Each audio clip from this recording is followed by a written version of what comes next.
ಯಾವಾಗ್ಲೂ ನೋಡಿದಾಗೆಲ್ಲ ನನಗೆ ನೆನಪಾಗುವಂತದ್ದು ಏನಂತಂದ್ರೆ ಆ ಸ್ಮೈಲ್ ಕೊನೆವರೆಗೂನು ಯಾರೇ ಕಾಣಿಸಿದ್ರು ಕೂಡ ಆ ವ್ಯಕ್ತಿ ಪರಿಚಯ ಇದಾರ ಇಲ್ವಾ ಅನ್ನೋದು ಏನು ಗೊತ್ತಾಗಲ್ಲ. ಆ ಸ್ಮೈಲ್ ಮಾತ್ರ ಆಟೋಮೆಟಿಕಲಿ ಬರುತ್ತೆ. ಅದಕ್ಕೆ ಹಿಂಗೆ ಅಂತ ಏನು ಭಗವಂತ ದೇವ್ರಿಗೆ ಏನ್ ಭಗವಂತ ಕೊಟ್ಟಿರ್ತಾನ ನಾವು ಪಡ್ಕೊಂಡ್ ಬಂದಿರ್ತೀವಿ ಅಷ್ಟೇ. ನಾವು ಏನ್ ಕೊಡಕ್ ಸಾಧ್ಯ ಅಷ್ಟು ಬಿಟ್ರೆ ಏನಿಲ್ಲ.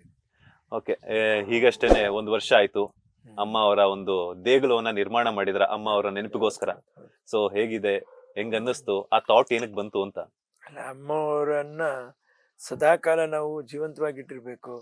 ಅಮ್ಮವ್ರ ಅಭಿಮಾನಿಗಳು ಅಷ್ಟು ಜನ ಇದ್ದಾರೆ. ಈಗ ಅವ್ರ ಅಭಿಮಾನಿಗಳು ಬಂದು ನೋಡಿದಾಗ ಅವ್ರಿಗೆ ನೋಡಕ್ಕೆ ಏನಾದ್ರೂ ನಾವೆಲ್ಲಿ ಇಡ್ಬೇಕಾಗತ್ತೆ. ಬರೀ ನೋಡೋದ್ರ ಮಾತ್ರ ಅಲ್ಲ, ನೋಡಿದ ನಂತರ ಏನ್ ಸಣ್ಣದಾಗಿ ಒಂದು ಪ್ರಸಾದ ಆದ್ರೂ ಸ್ವೀಕರಿಸ್ಬೇಕು ಅವರು. ಇದಿಷ್ಟು ಕಾನ್ಸೆಪ್ಟ್ ಹೋಗ್ತಾ ಹೋಗ್ತಾ 1 by 1 ಬಂತು ಅದು ಮೈಂಡಲ್ಲಿ. ಅಲ್ಲಿ ಬಂತು, ಕೂತ್ಕೊಂಡು ಹಾಗೇ ನಿರ್ಮಾಣ ಮಾಡ್ಕೊಂಡು ರೆಡಿ ಮಾಡ್ಕೊಂಡು ಮಾಡಿದ್ವಿ. ದೊಡ್ಡ ಟೀಮೇ ಇದ್ರ ಹಿಂದೆ. ಅಲ್ಲಿ ಹನುಮಂತರಾಜು, ಆಮೇಲೆ ಜ್ಞಾನೇಶ್ ಅಂತ ಆರ್ಕಿಟೆಕ್ಟ್, ಆಮೇಲೆ ಕೆಲಸ ಮಾಡಿದ್ರು ಎಷ್ಟೋ. ಇದರಲ್ಲಿ ಒಂದ್ ಕಡೆ ನನ್ನ ಹೆಂಡತಿ, ನನ್ನ ಮಗ, ಅವರು ಅಲ್ಲಿ ಮೆಡ್ರಾಸ್ ಅಲ್ಲಿ ದೊಡ್ಡ ಜವಾಬ್ದಾರಿ, ಅದೊಂದು ದೊಡ್ಡ ಆಸ್ತಿನ ಅವ್ರುಗಳು ನೋಡ್ಕೊಂಡು ಪಾಪ ಅವರು ಮೇಂಟೈನ್ ಮಾಡಿದ್ರು ಅಲ್ಲಿರೋದನ್ನ.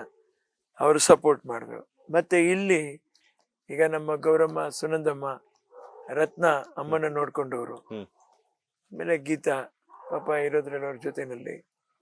ಮತ್ತೆ ಮುಖ್ಯವಾಗಿ ಹೇಳಕ್ ಹೋದಾಗ ನಮ್ಮ ಮ್ಯಾನೇಜರ್ ಅವರು ನಾಗರಾಜ್ ಅವರು ಸುಮಾರು ವರ್ಷಗಳಿಂದ ಅವರು ನಮ್ಗೆ ಪರಿಚಯ. ಈ ಕಾಲೇಜ್ ಇರೋ ಟೈಮಿಂದ ಅವ್ರ ಪರಿಚಯ ನಮ್ಗೆ. ಅದು ಹೆಚ್ಚು ಕಡಿಮೆ ಒಂದು 30-32 ವರ್ಷಗಳ ಒಂದು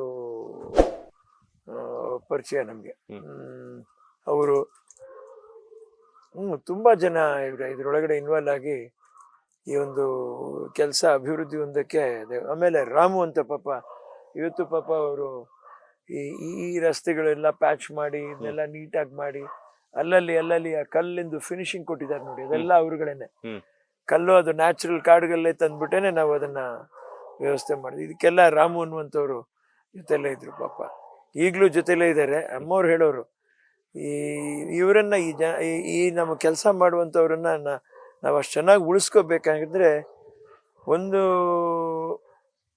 ಟೈಮಲ್ಲಿ ಅವರು ನಮಗೆ ಮುಖ್ಯವಾದ ಒಂದು ಏನ್ ಹೇಳ್ತೀವಿ ನಾವು, ಮುಖ್ಯವಾದ ಒಂದು ಬೆಂಬಲವಾಗಿ ನಿಲ್ತಾರೆ. ಬೆಂಬಲವಾಗಿ ಅಂದ್ರೆ ಬರೀ ಬೆಂಬಲ ಅಲ್ಲ, ಅವರ ಶ್ರಮನ ಇಲ್ಲಿ ತೋರಿಸ್ತಾರೆ. ನೀವು ಈಗ ಅವ್ರ ಶ್ರಮ ಇಲ್ಲಿ ಕಾಣಿಸ್ತಾ ಇತ್ತು. ನಾವೇನಾದ್ರೂ ಅಲ್ಲಿ ಐಡಿಯಾ ಹೇಳಿರ್ಬೋದು, ಬಟ್ ಮಾಡಿರೋದು ಅವ್ರುಗಳೇನೆ. ಅವ್ರ ಜೊತೆ ಸೇರ್ಕೊಂಡು ಇದು ಭಾರಿ ಖಾಲಿಯಾಗಿರುವಾಗ ಈ ಭೂಮಿಯನ್ನ ನಾನು ನನ್ನ ತಾವಿರೇ ಕೂತ್ಕೊಂಡು ಎಷ್ಟೋ ಕೆಲಸ ಮಾಡಿದೀವಿ.